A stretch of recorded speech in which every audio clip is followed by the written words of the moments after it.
She's a real rancher's wife, unlike you. My mother's words cut through the air like a knife as she stood in my grandmother's kitchen.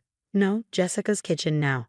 My brother's wife smiled smugly, already rearranging the copper pots that had hung in the same spots for 40 years.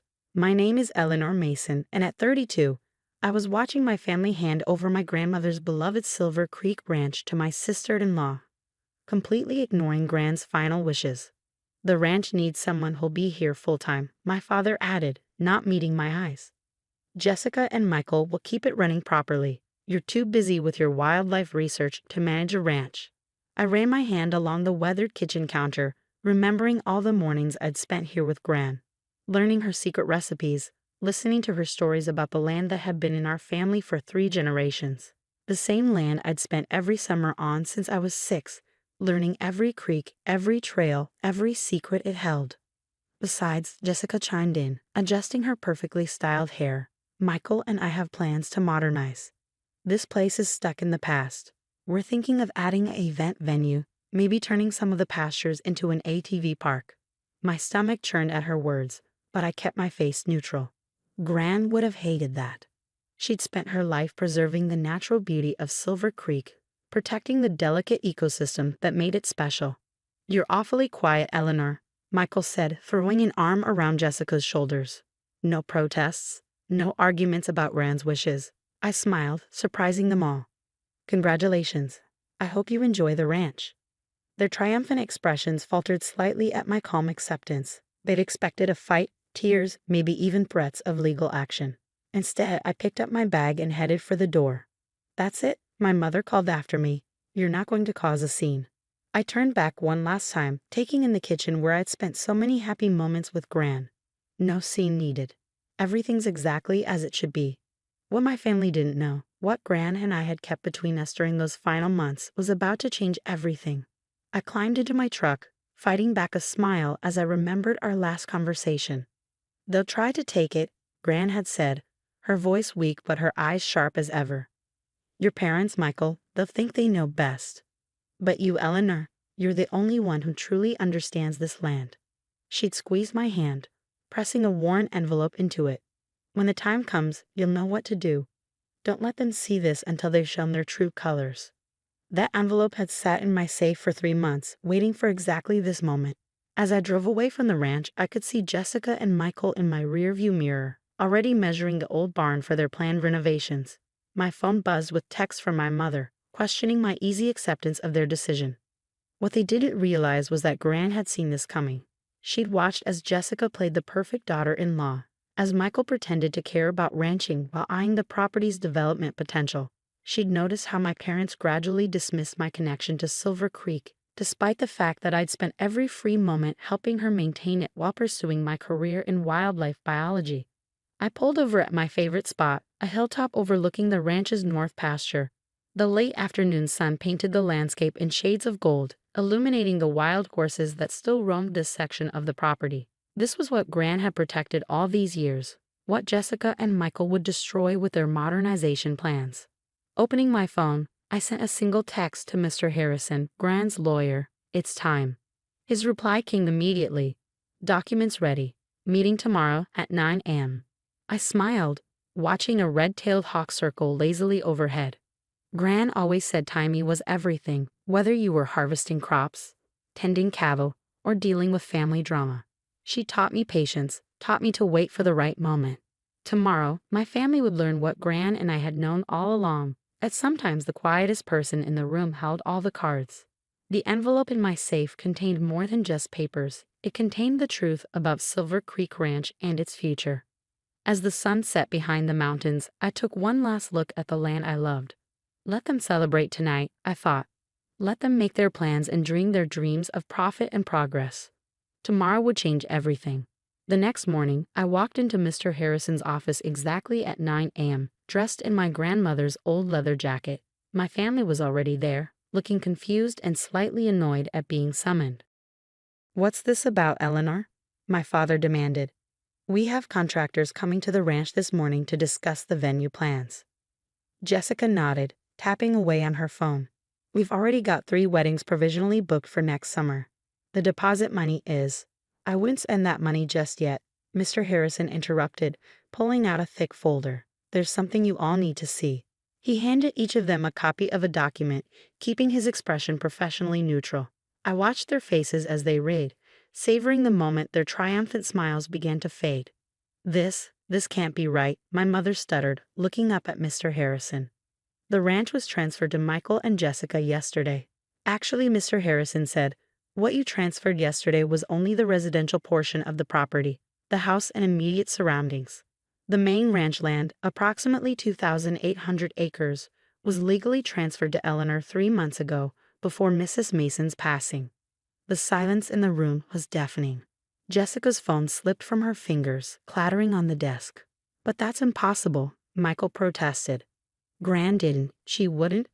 I pulled out my own copy of the deed, along with Gran's letter. She did.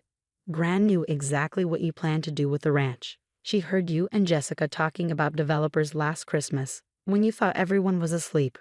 My father's face had turned an interesting shade of red. You knew about this? All this time, you let us think. I let you show who you really are, I said quietly. Gran wanted to be sure she was making the right choice. Yesterday proved she did. Mr. Harrison cleared his throat. Mrs. Mason was very specific in her instructions. The main ranch land, including all grazing rights, water rights, and mineral rights, belongs to Eleanor. She also stipulated that the land must maintain its current agricultural and conservation status for a minimum of 20 years. Jessica's face crumpled. But our plans, the venue, the ATV tracks, are not happening, I finished for her. This land will stay exactly as Gran wanted it, a working ranch and wildlife preserve. You can't do this, my mother snapped. We're family. Exactly, I replied, standing up. We're family, and family should respect each other's connections to the land, not try to turn everything into a profit center. Mr. Harrison pulled out another document. There's more. The residential property you now own comes with certain covenants. No commercial development is permitted within 500 feet of the main house. Mrs. Mason was quite thorough in her preparations. Michael slumped in his chair, the reality of the situation finally hitting him. So we have the house. But you can't turn it into your event center, I confirmed. You can live there, ranch there, be part of the land like Gran always wanted.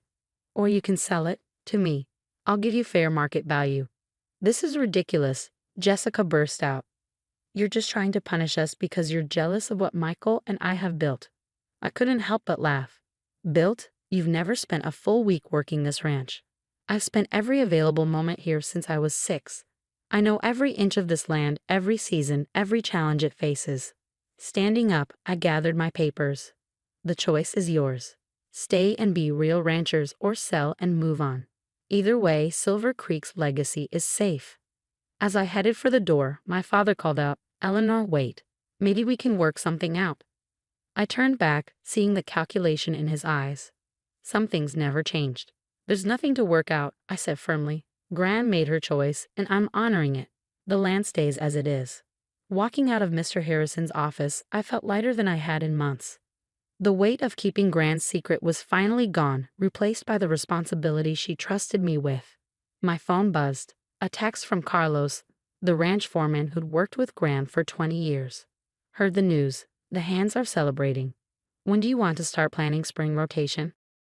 I smiled, thinking of all the projects Gran and I had discussed during her final months. The expanded wildlife corridors, the sustainable grazing programs, the educational partnerships with local schools, all the plans she trusted me to carry out. Behind me, I could hear my family's raised voices through the office door, probably already plotting their next move. But it didn't matter anymore. Silver Creek's future was secure, just as Gran had planned. 6 months after the meeting in Mr. Harrison's office, Silver Creek Ranch was flourishing in ways my grandmother would have loved. The spring wildflowers painted the meadows in brilliant colors, and the wildlife corridors we'd established were already showing signs of increased activity. I was checking the north pasture fence line when I saw a familiar truck pulling up the main drive. Michael and Jessica had finally made their decision. We're selling, Michael announced without preamble as I approached. The house, the immediate property, all of it. You win, Eleanor. I wiped my hands on my jeans, studying my brother's face. He looked different, humbled, maybe. Jessica sat in the truck, her designer clothes replaced by more practical attire, though she still wouldn't meet my eyes. This was never about winning, I replied. It was about protecting what Gran built. Yeah, well, Michael shuffled his feet. We figured that out. These past months, trying to actually run even this small part of the ranch. It's not what we thought. I nodded, remembering Gran's words. The land teaches you who you really are. We've got the paperwork ready, he continued. Market value, like you offered. We're moving to Denver. Jessica's got a job offer there. As they drove away an hour later, after signing the preliminary agreements, I felt no triumph, only a quiet satisfaction. The ranch was whole again, just as it should be. That evening, as I sat on the porch of what was now my house again, my parents' car appeared on the horizon. I hadn't spoken to them since the meeting, but they'd made several attempts to reason with me. You've made your point, my mother said, settling into one of the porch chairs without waiting for an invitation. Surely now we can discuss a more family-friendly arrangement. I sipped my coffee, watching the sunset paint the hills. There's nothing to discuss. Michael and Jessica are selling their portion back to me. Silver Creek stays intact. But think about the potential, my father argued. The money we could all make if we just. Dad, I interrupted. Look around you. Really look. I pointed to the distant hills where a herd of elk was emerging from the tree line. In the nearest pasture, our cattle grazed peacefully alongside a group of pronghorn antelope. A pair of eagles circled overhead, their wings golden in the fading light. This is the potential Gran saw. This is what she protected, and this is what I'll continue to protect. My mother started to speak, but something in my expression stopped her. Perhaps she finally saw what Gran had seen, that my connection to Silver Creek went beyond profit margins and development plans. We were wrong, she said quietly, surprising me. About you, about what you could handle. Your grandmother, she knew better.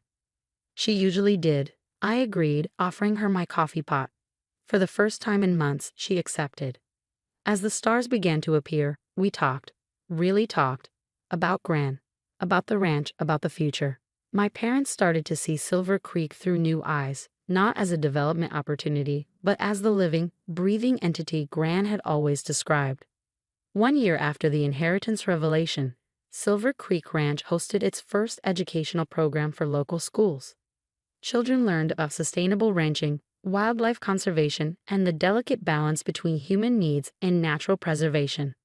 Carlos, still our foreman, developed a training program for young ranchers interested in conservation-minded cattle management. The ranch became a model for how traditional ranching could coexist with wildlife protection. Jessica and Michael settled into their Denver life, occasionally sending polite holiday cards. My parents, to their credit, gradually came to appreciate the ranch for what it was rather than what it could be converted into. One evening, as I sat in Gran's old kitchen, now mine again, I found a note tucked inside her recipe box that I hadn't noticed before. Dearest Eleanor, if you're reading this, the ranch is in your hands, just as it should be. You understand something the others never did, that Silver Creek isn't just land to be used, it's a legacy to be protected. Your quiet strength, your patience, your love for this place. These are the qualities of a true rancher. Remember, sometimes the biggest victories come not from fighting, but from standing firm in what you know is right. All my love, Gran. I traced her familiar handwriting, smiling as I heard the distant howl of coyotes, nature's evening chorus that Gran had loved so much. Outside, the ranch hands were finishing their day's work, the cattle were settling in for the night, and the wildlife was beginning its nocturnal dance. This was what Gran had protected all those years. This was what she trusted me to continue. Not just a ranch, but a piece of living history, a balance between human needs and natural harmony. Silver Creek Ranch wasn't just my inheritance, it was my calling, my responsibility, my home. And as the sun set behind the mountains, painting the sky in colors Gran had taught me to name, I knew that everything was exactly as it should be.